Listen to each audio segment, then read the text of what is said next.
Well, Iranians living in Ukraine are demanding that their government stop supplying Russia with attack drones. Ukraine says that it's shot down hundreds of Iranian drones launched by Moscow. Tehran insists that it is not providing Russia with the weapons. The blood of Ukrainians is on your hands. That's the cry from Iranian protesters in Kyiv as Russia's drone attacks in Ukraine continue. Kyiv's Western allies, including the European Union and the United States, claim Iran is supplying the weapons. This is especially painful for us, the Iranian people living here. The country we were born in and the regime now in power is sending drones to kill us, our friends and acquaintances in Kyiv. Iran denies that it's producing the drones, which have become a key weapon for Russia. In the past month, the invaders have often used them to target crucial energy infrastructure. Ukraine has been pushing back. From September 13th, when the first Shahed 136 kamikaze drone was shot down, until today, we have shot down more than 300 Shahed drones.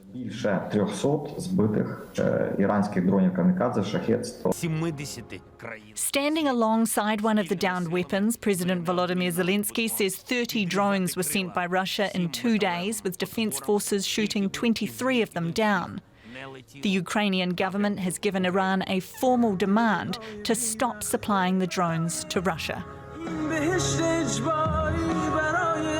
Well, for more on this, I spoke with Mark Kansian earlier. He is a retired U.S. Marine colonel. He's now a senior advisor with the Center for Strategic and International Studies in Washington. I asked him what we know about the drones that Russia is using in Ukraine.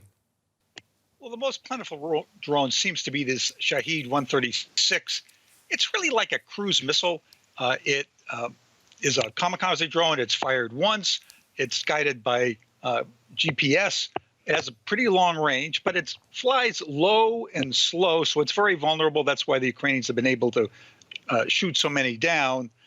But Russia is using them because they're running out of cruise missiles. They fired many during the war. Their ability to produce more is quite limited, so they've gone to these Iranian drones.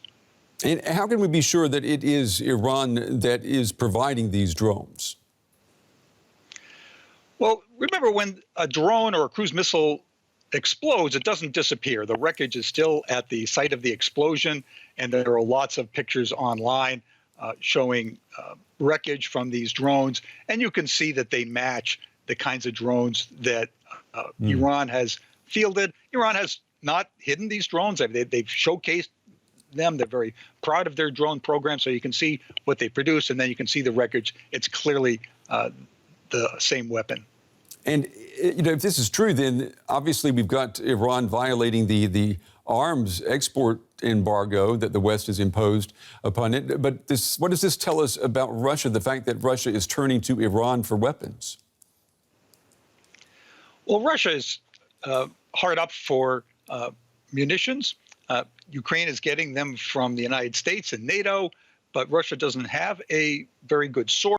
They've gone to North Korea. Now they've gone to Iran. They can produce some domestically, but very limited. You have to keep in mind that wars require a continuous stream of weapons and munitions to keep armies in the field. Ukraine has its supplies from U.S. and NATO. Russia is scrambling to keep its army supplied. And Russia says that it has completed its call-up of up to 300,000 military reservists. So what does that mean then overall for Russia's strategy in Ukraine right now? I mean, is this the final call-up reservists that Russia can pull from? Well, first, I doubt that they've called up all 300,000. That would double the size of their army. I know Shoigu made that claim. Maybe they've sent out notices, but it takes a lot of time to call that many reservists up, given the small size of the army, Russian army beforehand. Nevertheless, some of them are clearly getting to the front lines. The Russian intention is to beef up its forces.